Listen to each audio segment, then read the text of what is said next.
Welcome to the channel. Today we're going to master the pronunciation of a complex medical term, pseudoachondroplasia.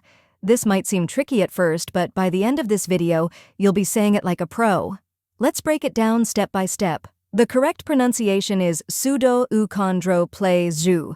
First, we have pseudo, where su rhymes with su and do sounds like do. Next is uchon, where is a soft sound and con sounds like con in contract. Then we have dro, which rhymes with rao. After that is play, which sounds just like the word play. Finally, zhu, where the zh is like the sound in measure, and the is soft. Let's put it all together slowly. Pseudoachondroplasia. Try repeating after me. Pseudoachondroplasia. Now, a little faster. Pseudoachondroplasia. And at full speed, pseudoachondroplasia.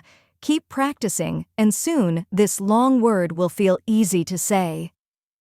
Now that you've nailed the pronunciation, let's talk about what it means.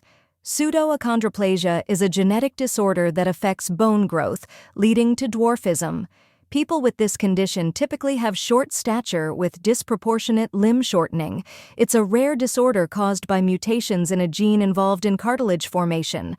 That's it. Now you know how to pronounce pseudoachondroplasia and what it means. If you found this helpful, give this video a like, share it with others, and comment below with any tricky words you'd like me to cover next. Don't forget to subscribe for more pronunciation guides. See you in the next video.